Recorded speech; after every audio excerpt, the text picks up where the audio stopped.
Hi, it's John. I've been asked to look at triads by one of our subscribers, so hello. And yes, we can look at some triads.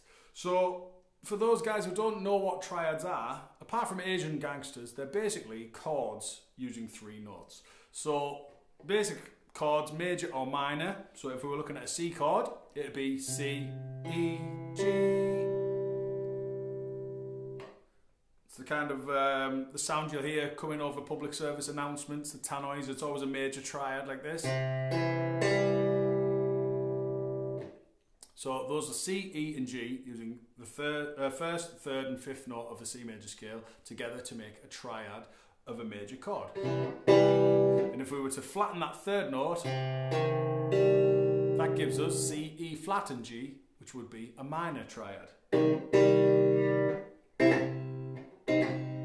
Really cool, really simple sort of ways to use these in licks and in ideas when you're grooving or something, is to put different voicings of triads together.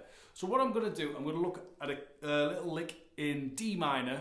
I'm going to use D minor and C triad shapes, and I'm going to show you a little lick and what I'm doing and how to use it.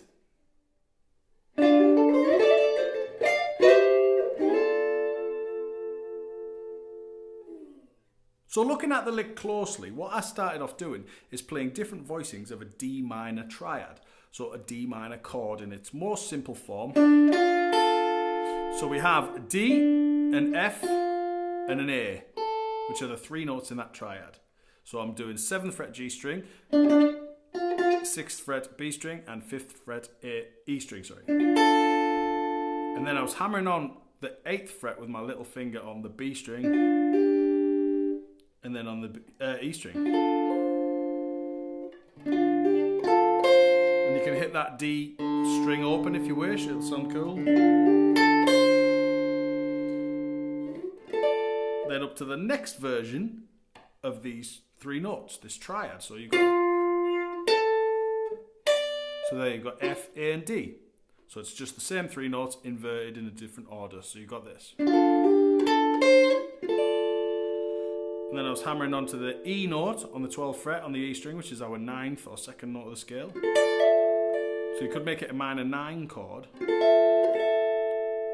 by doing that. So, and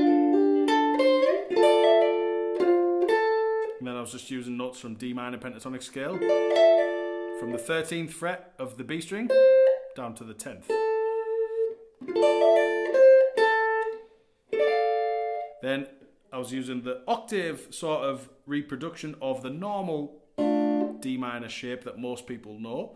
So that is your first finger on the F of your E string, the D on the B string on the 15th fret, and then the A on the 14th fret of the G string. So far we have 3 voicings.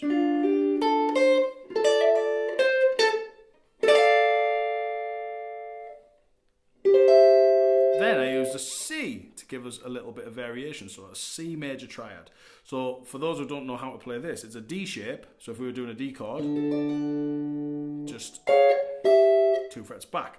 So what you've got is our 2nd finger on the E string at the 12th fret, the 1st finger on the G string at the 12th fret, and then the 3rd finger on the 13th fret of the B.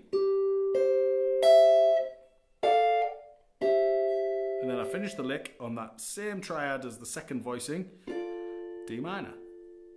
So it's a really wholesome little lick. So you got this.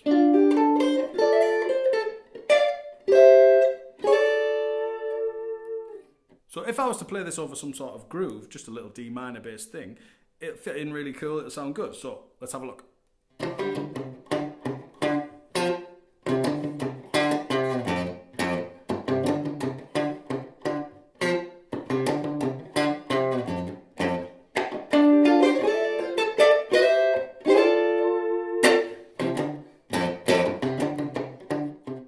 So that's a really easy insight into the world of triads. Obviously there's millions and millions of things we could do with triads, and I will do some more videos based on them because they're an extremely powerful tool to use when you're playing especially rhythm comping stuff, but also in your lead solos you can use really nice voicings and things.